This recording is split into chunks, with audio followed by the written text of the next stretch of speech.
Hey everyone, this is Noah Randolph. Welcome to our weekly Wednesday deep dive. Just a bit of an apology here. We unfortunately had some audio problems at the very beginning of this episode. So what I did was I just kind of cut out a little bit of that. And so it's going to kind of jump in really awkwardly. Again, apologies for that. I did the best we could. But still we have much of just talking about different things on this episode. So we hope that you get something out of it. And just thank you so much for tuning in. Thanks. Oh, we're getting something now. There we go. I don't know what you did, but we're live now officially. There's always technical difficulties. Sorry about that. Whatever happened.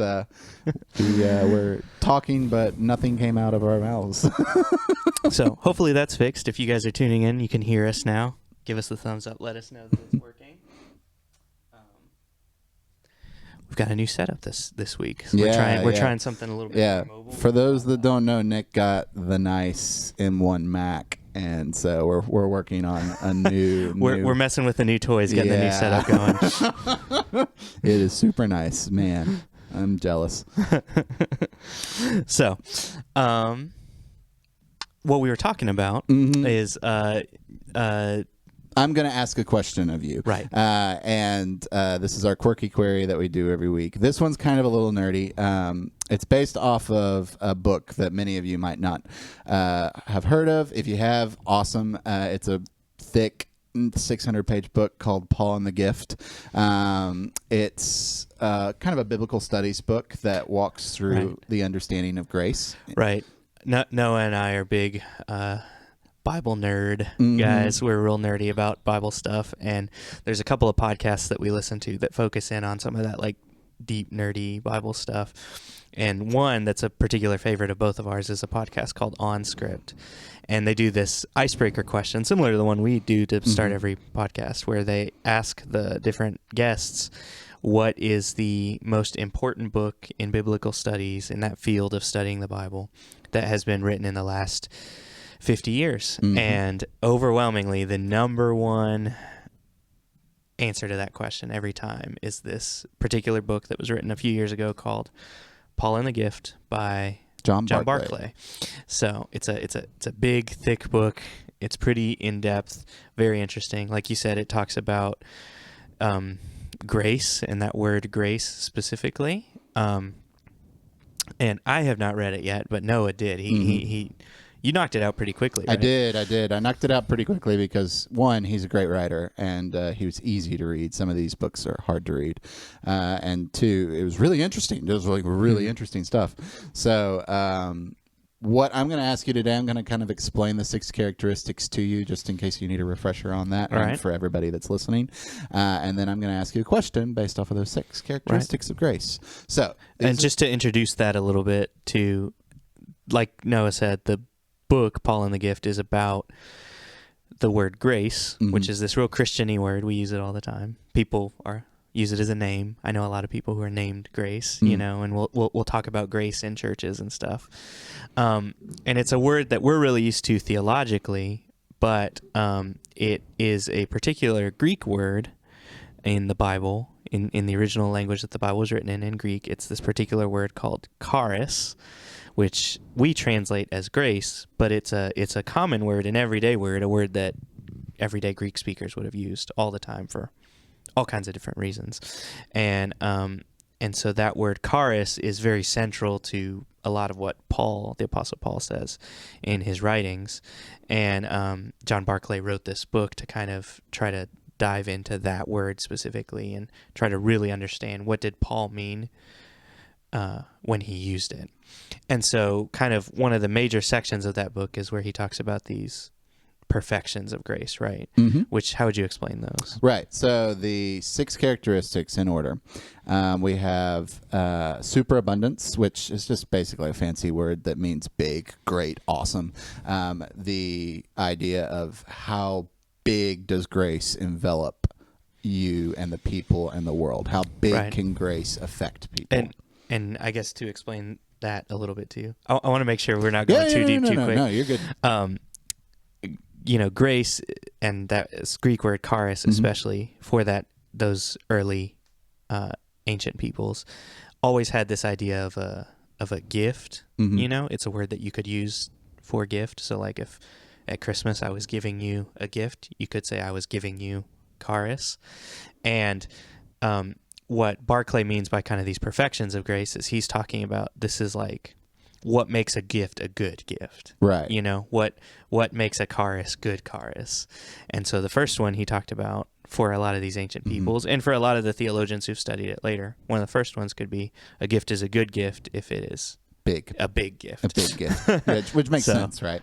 So that's one. The second. So the second one is going to be the goodness of the giver, like how jovial, how well-intentioned the gift was, right? So if like someone gives you a gift that's for more manipulative reasons, even if the size of the gift is amazing, you're not going to like the gift because the person had bad motives, right?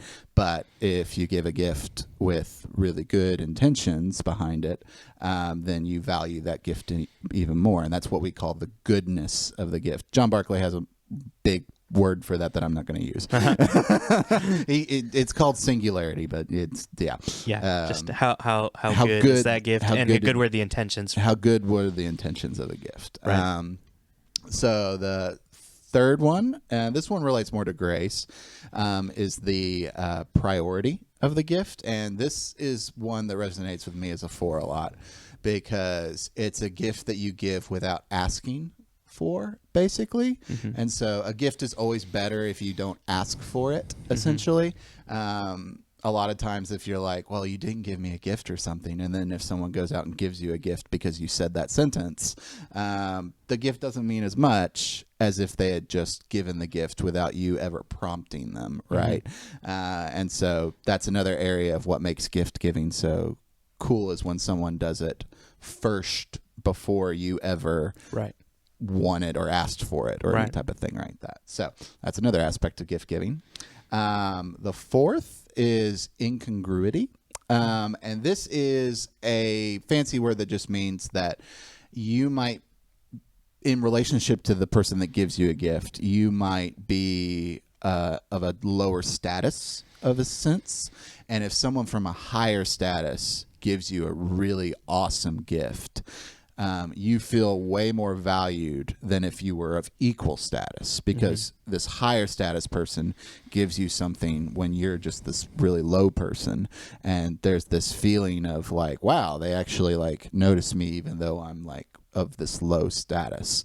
And so that matters to the gift overall, because we get this feeling of, oh, this person that's high over us gave us something, right? It could also kind of relate to whether you feel like you deserve the gift or not, right? So like a gift becomes very incongruous if it gets given to a person who just like completely doesn't deserve it. Yeah, so like, you're so low in status basically that you didn't even deserve to have the gift given to you, you know? You may have even committed awful things and someone gives you a gift in spite of the fact that you committed awful things, and that would mean more to you because you know you committed awful things, but someone gave you a gift anyway. And that would be another example of incongruity. So there's that one, and then there's efficacy, which I have a suspicion this is the one that you're going to talk about when I ask this question. But efficacy is how well does the gift land? Does the relationship improve as a result of me giving you a gift? Does our relationship improve? Do we have a better are you very happy about it? Do you go out into your life a better person as a result of me giving you that gift? And it's kind of like usually you have some kind of purpose behind giving a gift, and how good does it accomplish that purpose? Right. How well does giving the gift accomplish the goal is really what efficacy is. Right. And then the final one is non-circular, which is a fancy word that just means that it's a gift that you give expecting no strings attached, expecting nothing in return. It's a gift you give without expecting any type of thank you or gratitude or any type of gift back from the person that receives the gift, right? If a gift is given with no strings attached, it's a gift that's given without any expectations of the person receiving the gift having to do anything in return. Right. Right.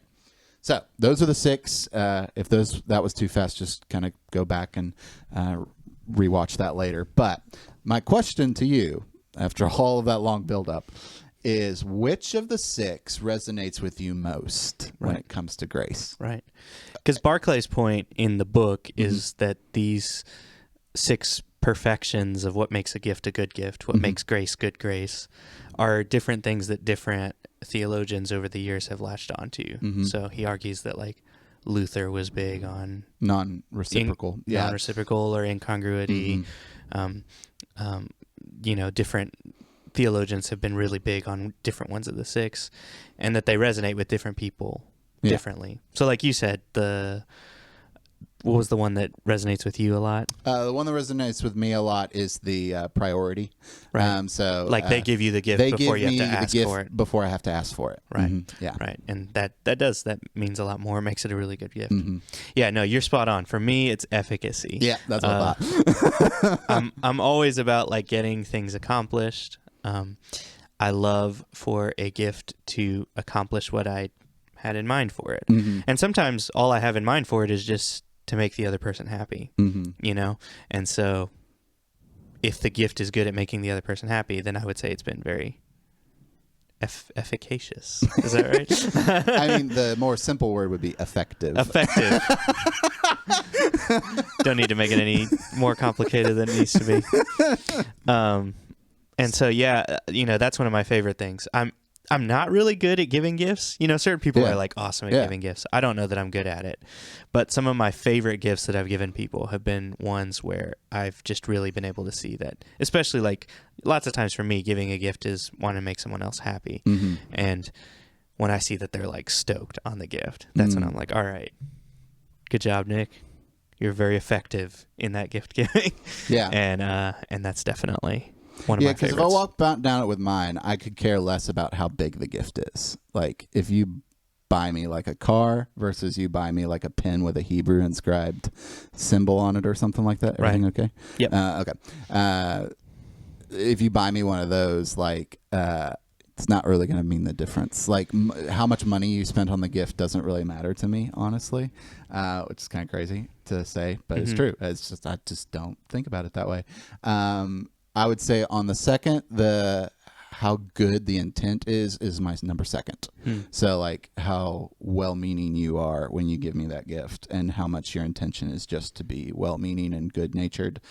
That's probably my 2nd. Is I value the heart that's giving the gift as more than anything. So I would rank them in terms of you got to give it to me without me thinking that I deserved it. Yeah, well, not deserved it. Sorry, that's incongruity. You got to give it to me without me doing anything or doing any type of thing that you're responding to, right? It's got to be first, and then you've got to give it to me with a very like well-meaning heart, essentially. So those are my top 2. What's your 2nd? I'm curious.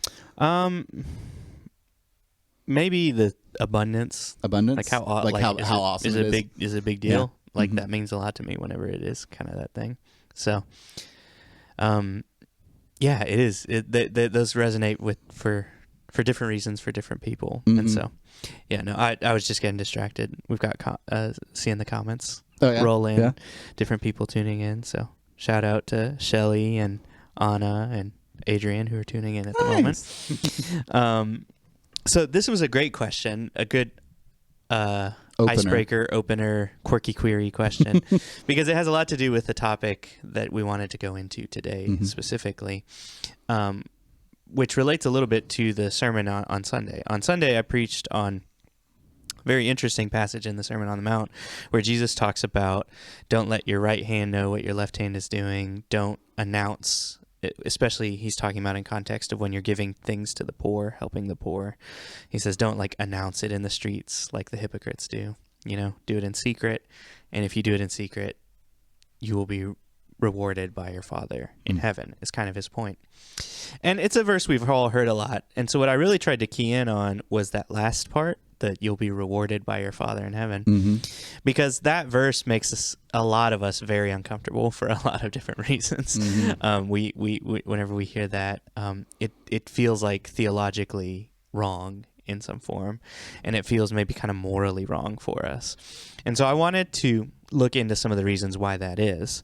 My point on Sunday was just that sometimes we don't understand that God's a good father who wants to give us good gifts. And so why should we get in the way of him wanting to reward his children for doing awesome things, you know? Yeah. It's like on Christmas Day, parents love giving presents to their kids. Why should it bother us that God wants to do the same for us? Which is a good, like, general thing to really keep in mind. But the point I really wanted to focus on today was more about trying to dig into, like, our own culture a little bit as Americans, as American Christians, as evangelical Christians, and really try to, like, suss out why does that make us so uncomfortable?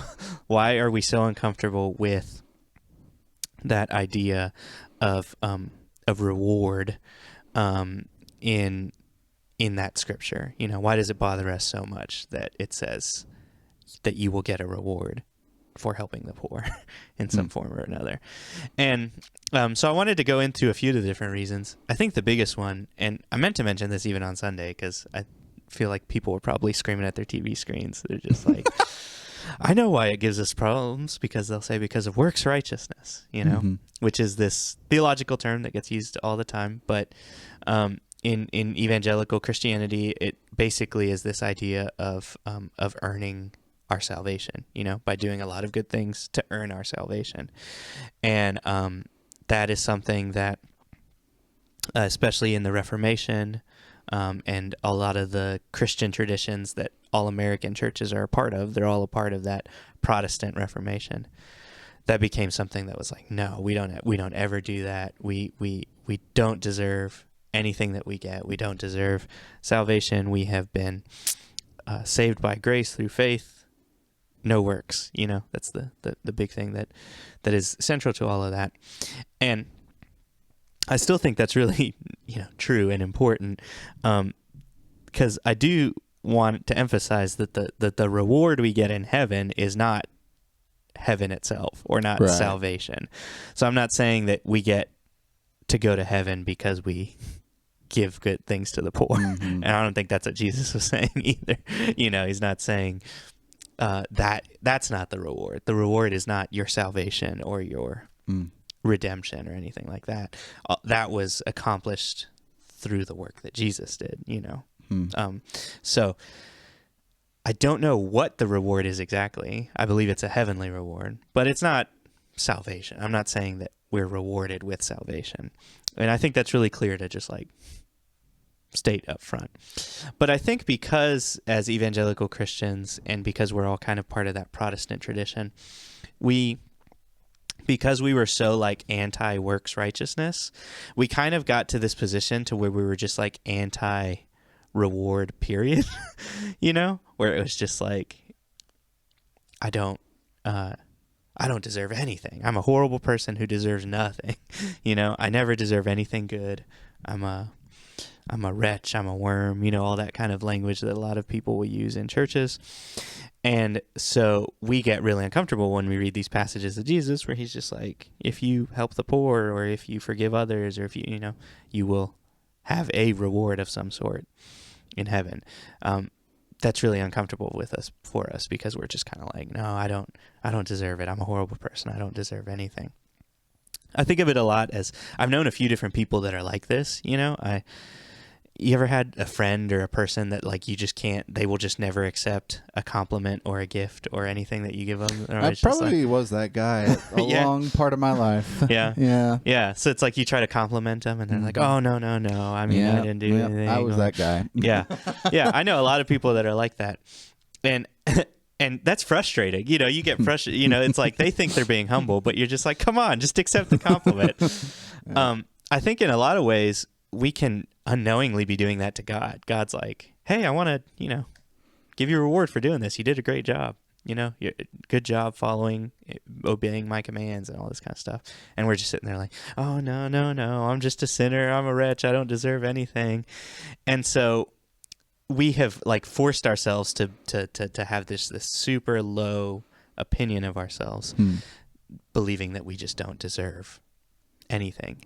And so that in general has been one of the main issues I think we have had when we read these passages of reward, which I'm going to reference a few others as we go along in the Sermon on the Mount. It comes up a lot.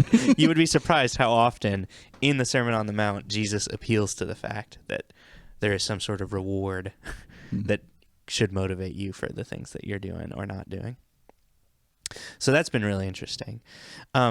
But I think the other reason, and this is what I really wanted to focus on today, is that when it comes to our own relationship with wealth and with financial reward and with finances and all that kind of stuff, I think we have had a very conflicted relationship with it in America, where we kind of like think about it from opposite sides. I'll hear people say things that almost sound like they're opposing each other all the time when it comes to those ideas of wealth. And because we have such a difficult time with wealth, we end up having a really difficult time with rewards or deserving anything or getting anything back in exchange for the work we do or whatever it might be. I first started thinking about this a lot when I was talking to my wife, Adrian. She was doing some freelance like graphic design work for like a family friend at the time. And we were like struggling to figure out how much she should charge for that, and like she had a number in mind of like, this would be a fair rate. This is what would be a fair rate for a graphic designer to charge for this sort of work. And she and me, even neither of us, we just like couldn't bring ourselves to charge that. We're like, no, that's too much money. No, I don't know about that. I don't. And so we ended up charging way less money. It ended up being a really, really difficult project for her that she put a ton of hours into. And by the end, she was just like angry and upset that she didn't get paid what she thought she actually deserved for the work that she had done. And we had that same conversation later with my mother-in-law Renee. We were talking to her, and she was talking about how she had the same struggle. She had just finished knitting these sewing together these cool little Christmas ornaments that had to do with like the 12 days of Christmas. And or it may not have been that. I think she was knitting some little bunnies. She does all kinds of crafts. It's hard to remember exactly which one it was at the time. But she was having a hard time figuring out how to price those and how to sell them. And she knew what they would be worth. She had found out what other people had sold them for. And she's just having a hard time charging that amount for the work that she had done. Even though she like deserved it, even though that was a totally fair price. It's not like she was overcharging people or anything like that. But she herself was also having a hard time charging that kind of money for the things she was doing. And it was interesting. On the drive home after talking to my mother-in-law, me and Adrian were just sitting there and we were like, why do so many Christians we know have such a hard time accepting like a fair rate for the things we sell or the services we offer or the things that we do? And part of the answer I think we landed on is that we have this conflicted relationship with wealth in the United States as Christians in the United States, especially. One of the big things that's supposed to set apart America and the United States is that we, you can like build wealth here. That's supposed to, the whole American dream, the dream of America, the whole purpose of the American dream is this idea that like, even if you're poor now, you don't have to stay poor. If you work hard, if you get a good education, go find a good job, save your money, be disciplined, you can build wealth. That's the American dream. And from the history of America, that's why people come here, because they want access to that dream. Because unfortunately, in a lot of other countries, a lot of other parts of the world, that's not necessarily the case. Sometimes you can work extra hard, you can do everything possible, and you're still probably not going to get ahead. So because it's so foundational to America, as Americans, we really believe that you should deserve to get paid for the work that you do, and you should deserve to be able to build wealth.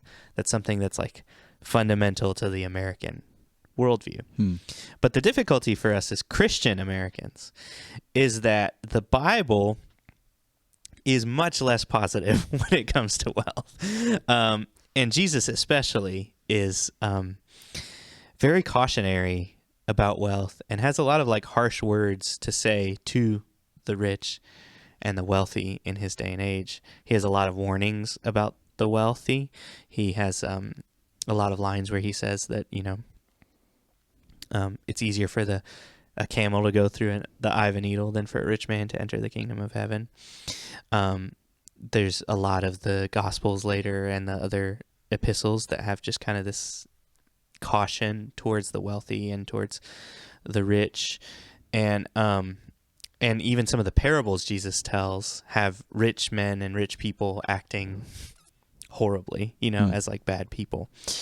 And all of those reasons are the reasons people end up saying all the time. They're like, Jesus was a communist, right? And their defenses for that are how negative he is about wealth and all that kind of stuff. That's a whole conversation for another day. We won't talk about that today necessarily. That was a can of worms. But I think Jesus's negative words towards wealth is why people think that. Why they think, okay, yeah, Jesus was a communist. Because look how negative he is about riches and wealth. And I think that's created like a conflict for us as American Christians, where we're like, here in the U.S., I should be able to build wealth by the sweat of my brow, and I pull myself by my own bootstraps, and wealth is good, and I deserve to be paid for the work that I do, and that's a good thing. But then on the other side, we have all of these negative things that show up in the Bible related to wealth. And I think it creates this kind of disconnect where we just like don't know how to feel about it. And I find this with Christians a lot, even Christians who are successful, who do really well in their businesses and make a lot of money. It's like anytime they mention it, they're always having to like caution it by saying, but don't worry, I give a lot of money to the church. I tithe, or I don't have more riches than I need, and all kinds of different things like that. There's that like inner battle that I think a lot of Christians are feeling as it relates to wealth specifically. Have you noticed that? Do you think that's a good encapsulation of what the problem is? I'll tell a story because I feel like you did a lot of the explanation, so I'll kind of give a story of kind of how this works out. Mm-hmm. I have a friend that's very into economics, and we would have conversations about this all the time because prior to having conversations with you, I kind of would say I fell into that camp of thinking that the best way as a Christian that you should live would be is if you never like tried to earn any type of reward for anything that you did everything for free, basically, mm-hmm. right?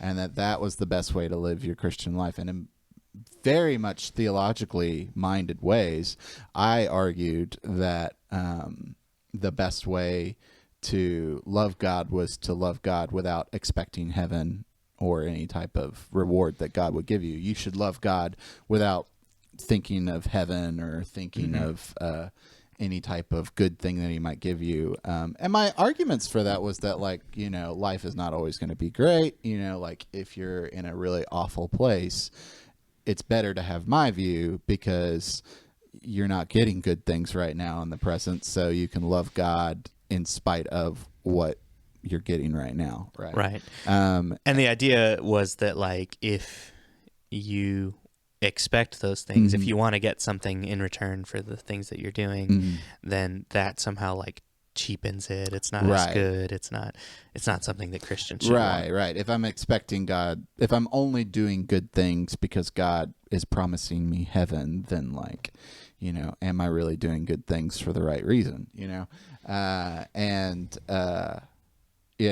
I had a friend who was very economic thinking, and he really challenged me on that because he saw the entire world and everything that we did as always exchanging one service for another service. So he would look at me doing some type of kind deed for another person as me expecting that other person to do something in return for me one day, right? Mm-hmm. Or he'd look at... or maybe only you just expect to...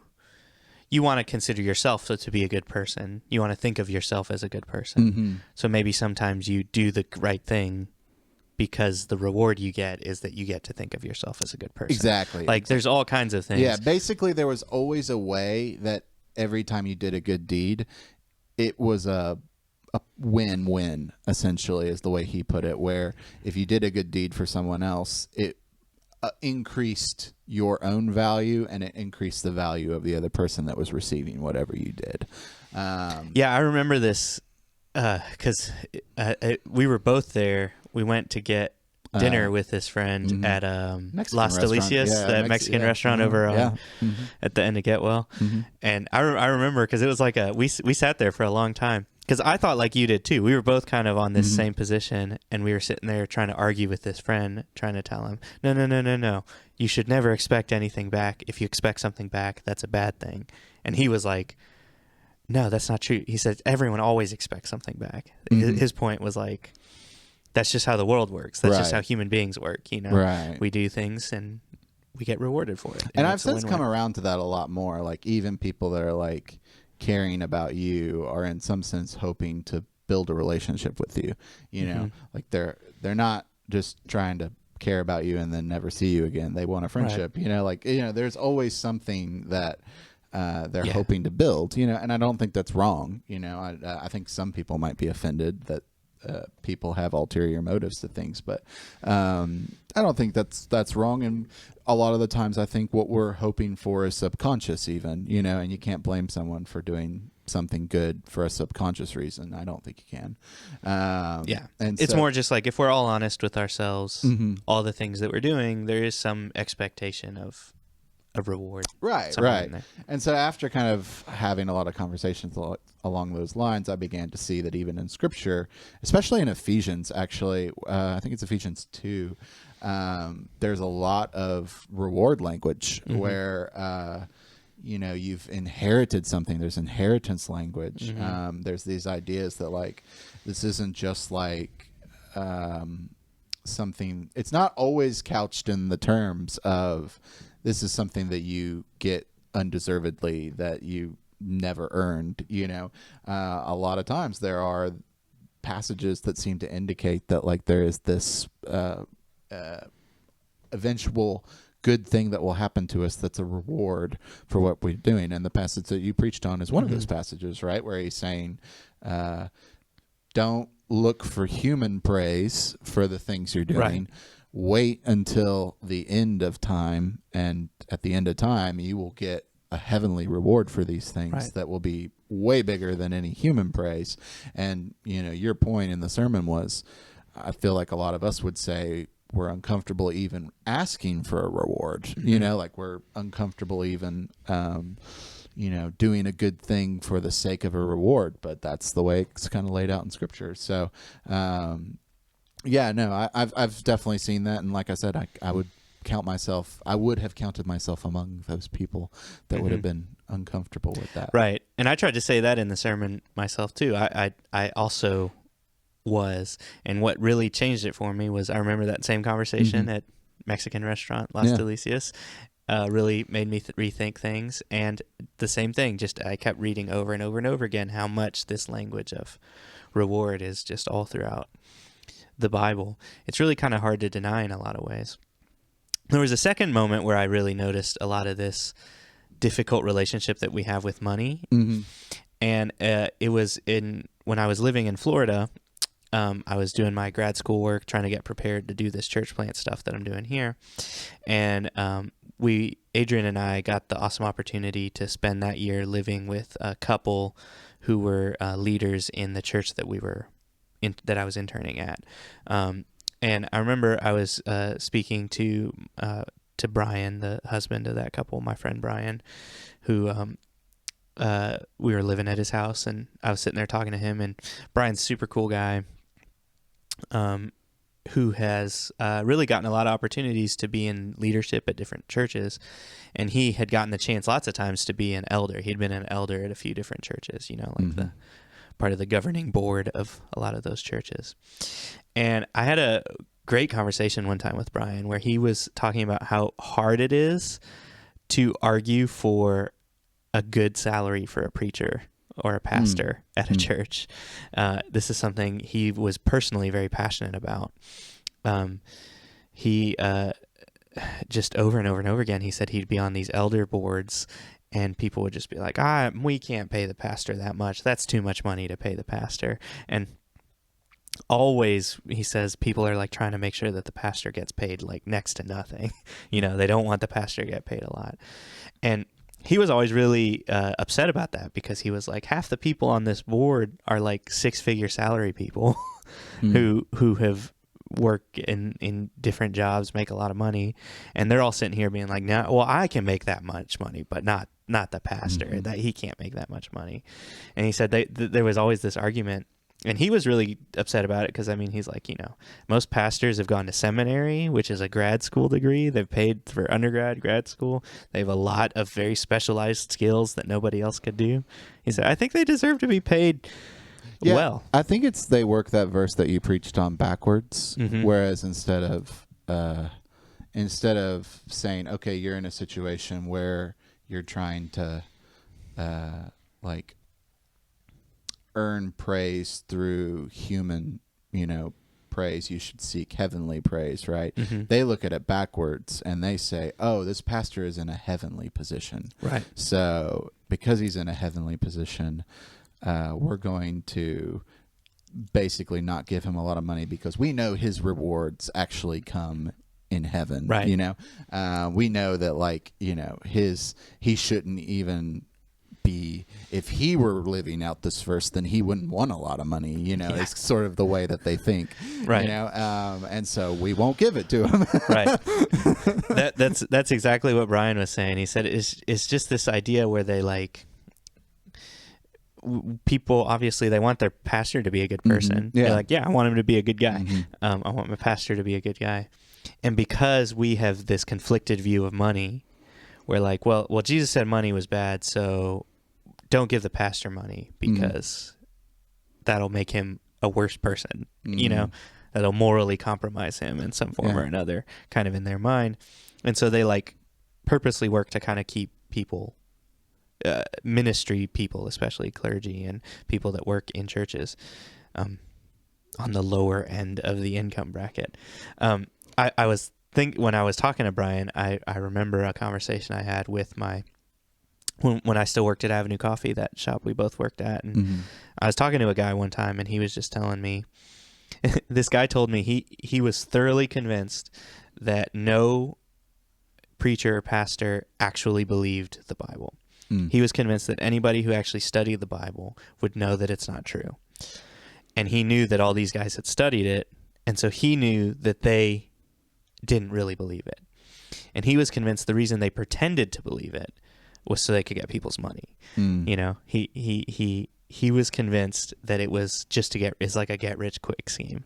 All these pastors were just lying to people so that they could get money out of them, get rich.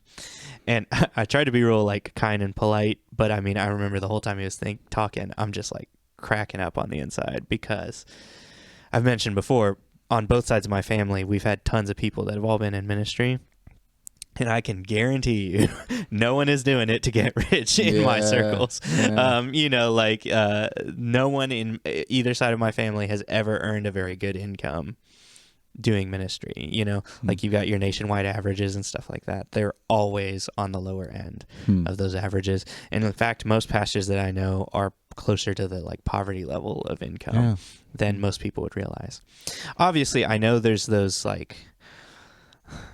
health and wealth, prosperity gospel type guys, Joel Osteens and people like that, who are definitely raking in the money. But I think they're more the exception than the rule. I think the majority of pastors have this experience that Brian was saying they had, where they just get paid very, very little. And a lot of people think that it's fine. It's good for them to not get paid a lot, because it's a humble life. They need to be humble. And what was really interesting to me was that Brian was upset about it, because he said they never apply that to themselves. Yeah, they don't put themselves in the shoes of the pastor. No, it's fine if the pastor doesn't make a lot of money, but I gotta, I need that promotion. I deserve that promotion. I've been working really hard. I work really hard at work. I deserve my salary. And when I was having that conversation with Brian, I realized this was just yet another example of that weird way where we have this conflicted relationship where we kind of talk out of both sides of our mouths as Christians when it comes to wealth and to reward and to deserving to get compensated.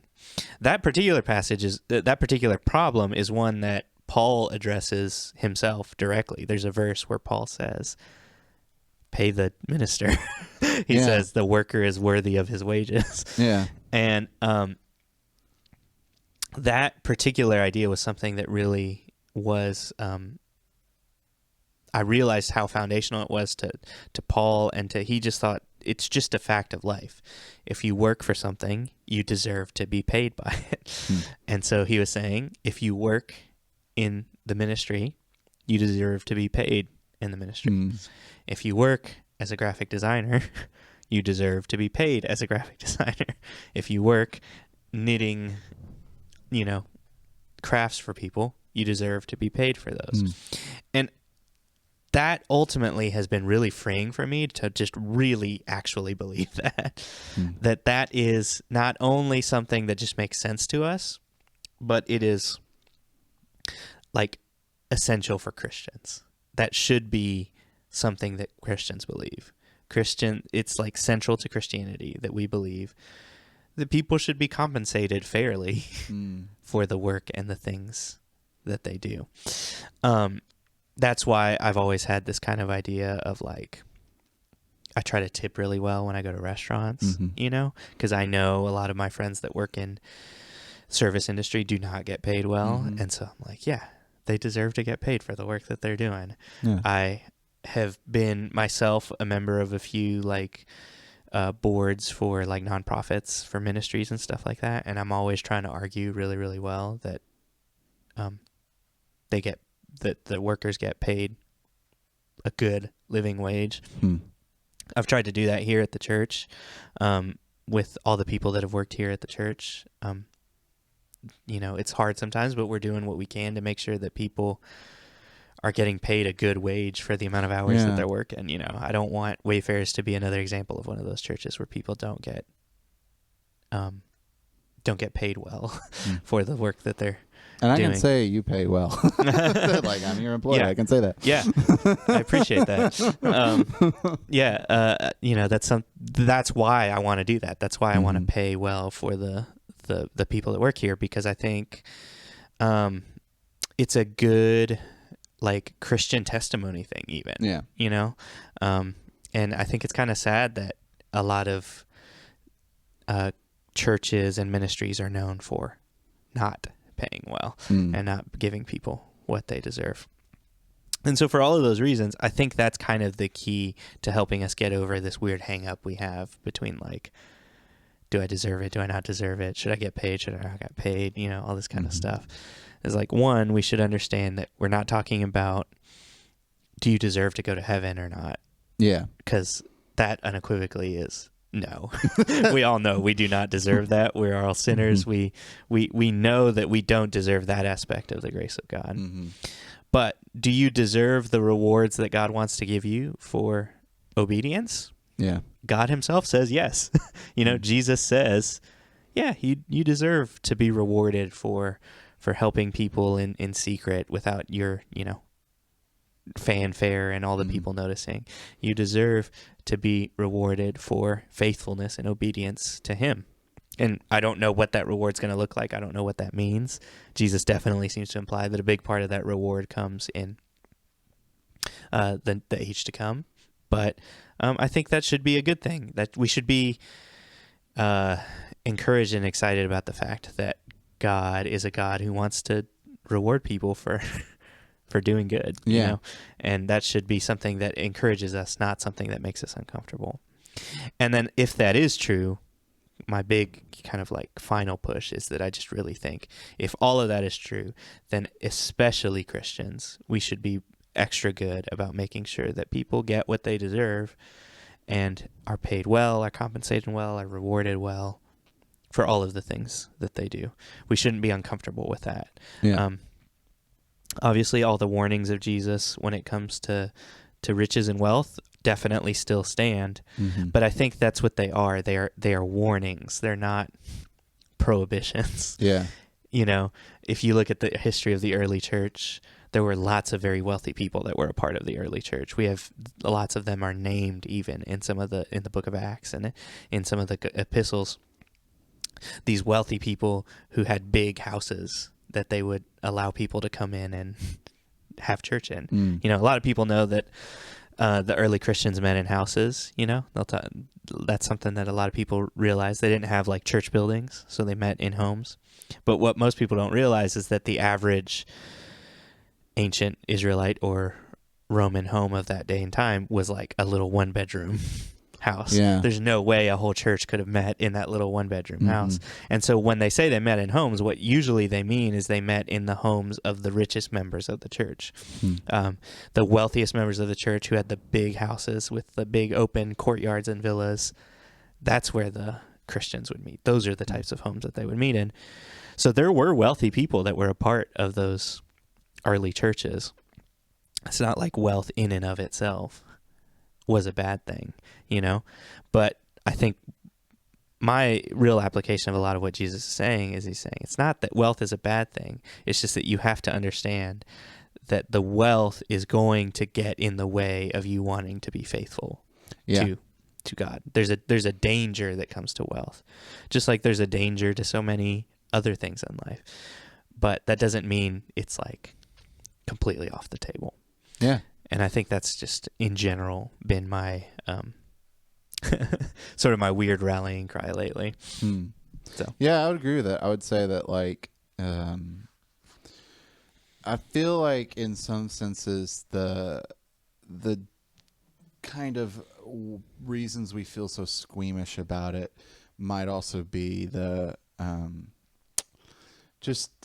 we have enough stories at our point in life to know that like money can always cause really hard like relationships to buckle and like you know can just really cause a lot of tension, you know. And I mean the kind of easy thing to do is if you're in a pastoral position is to really just like not address it at all. Right. Know? Like just sort of keep your head down. And like I'm the type of personality that's very much driven that way where like it's interesting because the whole passages you preached on I very little focused on the money side of it and so much more focused on the what Jesus is trying to tell people to do in the situation, you know. So the money part of it was way less of a factor in me hearing Jesus's words, and it was way more about like really wrestling with whether or not you should you should speak up for what you're doing or not doing, you know. Right. And it was way more focused on that. But you know, as we've been talking, it's like, yeah, no, money's such a huge part of that whole dynamic. Is it's way more focused on how money relates to this issue and how you navigate those types of situations than anything. So yeah, no, it's interesting how we oftentimes when money comes up, we immediately mentally like try and kick it out as quick as possible and not talk about it, you know?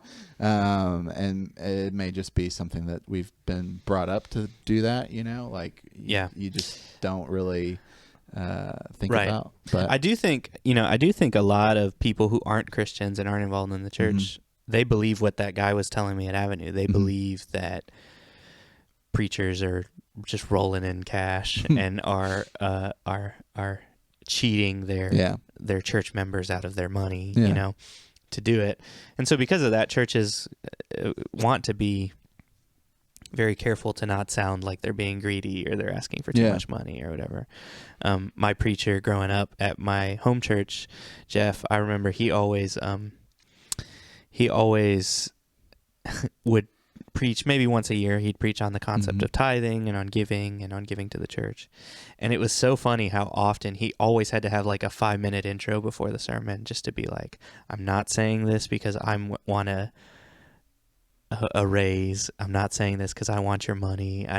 He always had to have like this whole little like preemptive warning at the beginning to avoid a lot of that implication of trying to take people's money. And so because of that, we hesitate to talk about this issue sometimes. And I think that's a problem, for all of the reasons I mentioned before, but especially because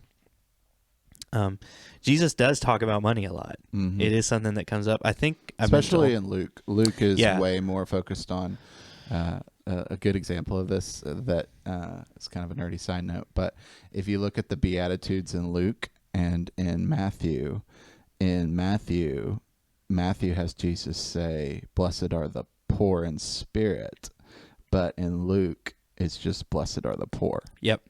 And so you can tell that Luke is using a more money-based scheme in his writing of that passage than Matthew is, which is a really interesting thing. So. It really is. Just this last yesterday, I guess. Yeah, just yesterday. Our worship leader here at the church, Joseph Jenkins, he got to teach and preach and do a little bit of worship for the Mid-South Christian College chapel service yesterday. And he preached on a passage from Luke, and I remember I was talking with him afterwards about that thread through Luke where Luke just talks about money a lot. Luke brings up a lot of the things Jesus said about money. And it is this topic that Jesus references over and over and over again. And so it's important to talk about it. And I think that's my only point I'm trying to make right now is let's start having the conversation. Let's talk about it. Let's not brush it under the rug. Let's not weirdly try to pay people less than they deserve, because I don't think that's the good Christian thing to do. Let's not force them to be poor because we think it makes them more holy. Let's have those conversations. Let's make sure that we're talking about it. Let's make sure we're not sweeping it under the rug.